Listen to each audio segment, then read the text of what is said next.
Alright guys, we are on the second day of doing our dried starter activation. So here is my jar. As you can see, I marked it all the way down here. At the moment it's over here. We did it yesterday, which was the 20th of August. And try and show you nicely. It went all the way up to here. So it rose about 3 times its size, and then it started going down again. I kept this between 35 to 38 degrees Celsius, and it rose beautifully. Now this is only the first day after I've started activating it, and look at all these bubbles. That's what we're looking for. There you can see the drag marks from how it came down, and it is still at double its height.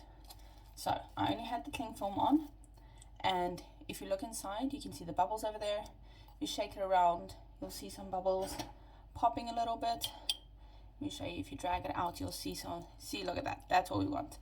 That is how an active starter looks.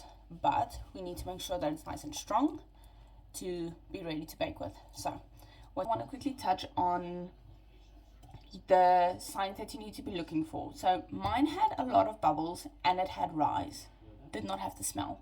So if yours does not have the bubbles or the rise, that means it's not active yet, which means it has not eaten any of the gluten or any of the vitamins and the minerals and the food sources in there. So if it has not moved, if it has stayed where you marked it and not moved, no bubbles, no smell, no rise, no nothing, leave it another day. So you're looking for 2 out of the 3 signs at least: bubbles, rise, and smell. So if it has 2 of those, you can discard 90% of it or take out 20 grams like I did. If it has none of those signs, you leave it, cover it, make sure it's in a really nice warm spot, and you just let it do its thing, and you check on it tomorrow, the next day.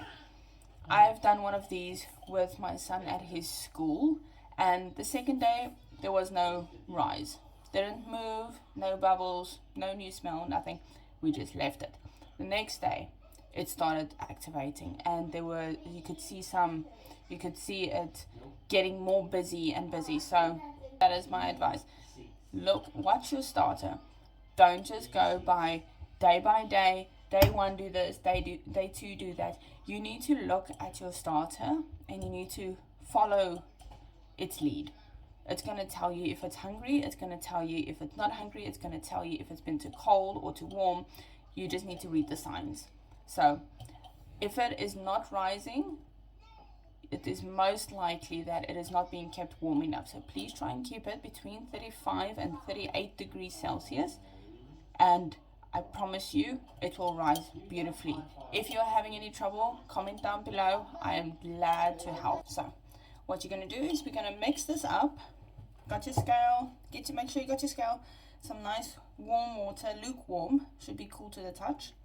And then your 50-50 flour, which is 50% whole wheat bread flour and 50% white bread flour.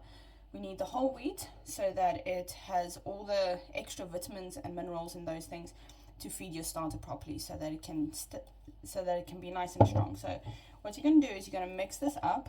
If you want to use a clean jar to mix it into next, you can. So you're going to mix this up. So we're looking for a couple of things. We're looking for some bubbles.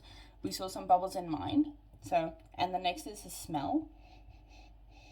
It's starting to not smell like just flour and water. When you just start off and you mix it, it's going to smell just like flour and water. But mine's starting to have a different smell, not completely a sourdough starter smell. It's starting to have like an old flour smell. So it's not completely ready just yet. But bubbles was one of the first things that we had. The smell, we're getting there. We're not on that just yet. But the rise, we definitely had the rise on this one. But we need to have all of those components before this is going to be ready and strong to use. So today I'm going to just switch over to a plastic container, just because the glass makes so much noise on the video. So I'm going to switch over to a plastic container. Just make sure it's nice and clean. which is an old jar. First thing we're going to do is, if you want to measure out, you can. You don't always have to, but I like measuring my things out. So we are going to put your jar or your container on the scale that you're going to measure it into, and let's stay with 20 grams. It's just an easy number to work with. So, and then I'm just going to pop in 20 grams over here, and we're almost there at 15 and 20. There we go. All right, so we got 20 grams here. Then I'm going to just zero out my scale, get some nice lukewarm water, and just going to put 20 grams, and we're going to put in 60 grams of warm water, lukewarm water. We're doing a 1 to 3 to 3 ratio again. We're going to stick with that ratio. It works nice, and it just helps your starter to get stronger a bit faster. So we're going to do 60 grams of water.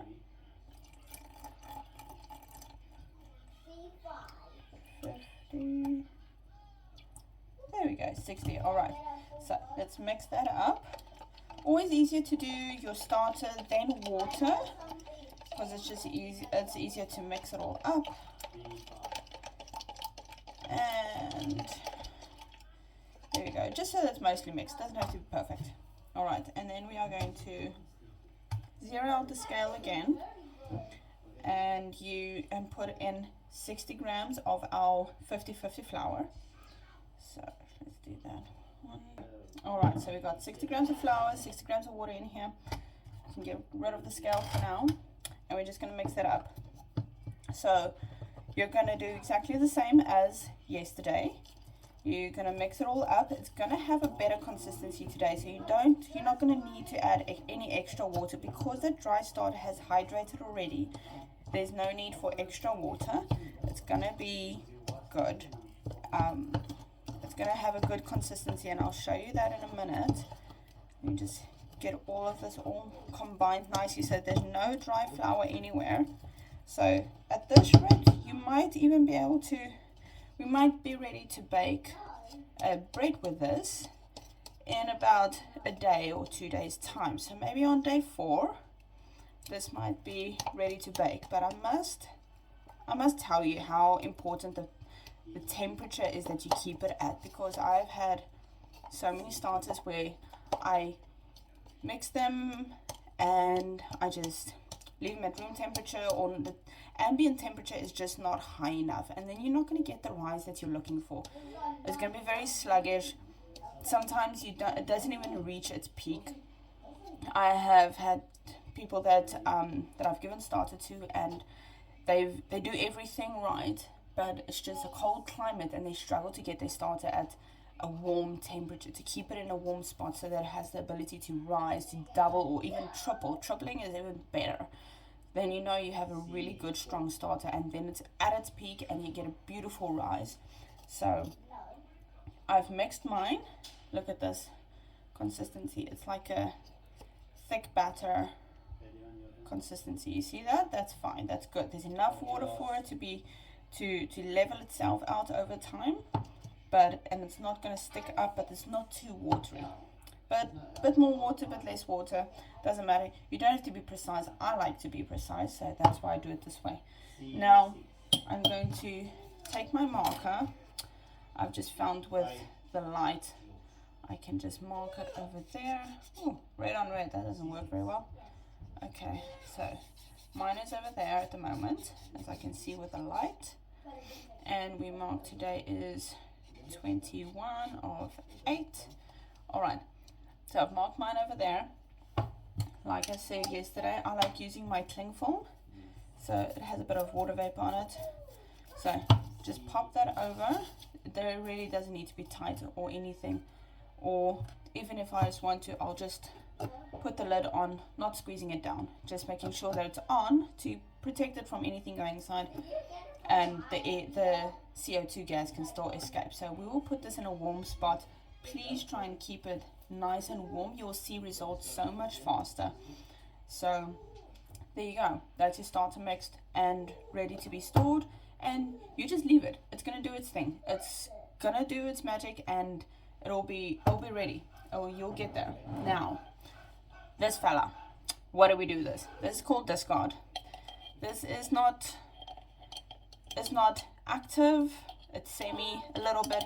If you want to experiment, you can feed this as well and make a bigger one. You can make a whole bunch of them and trial and error, and keep one at a warm temperature, keep one at a cooler temperature. Do whichever you like with it. You can feed one warmer water, one less warm water, different kinds of flours. Experiment, go wild, and keep notes, because that is how you're going to know what works best, and you're going to figure out what works for you the best. So keep an eye on your starter, how long it takes to rise and all those things. But this buddy, if you really want, you can chuck it into something that you're baking. Because this is 100% hydration mixture that we have here, you can always use this in some baking. It's not really going to make it rise much because it's not as active really. So you can use it in your baking if you are going to.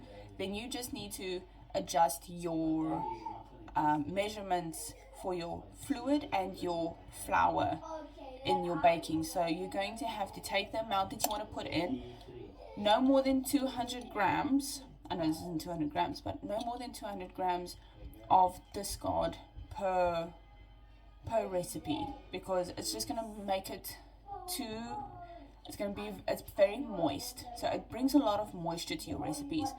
So no more than 200 grams of discard to your recipes. And if you're going to add this, take the amount that you're going to add, divide it in half. Then that's the amount of fluid and flour you need to subtract out of your original recipe to compensate for the amount of sourdough discard that you are going to put in. This can still bring a little bit more of flavor, not that much flavor, but a little bit more moistness. So maybe if you want to use this in some brownies, that could work. So yeah, that's your discard. If you want, you can actually just leave it in the jar, put it in the fridge, and see what happens. So yeah, that's mine.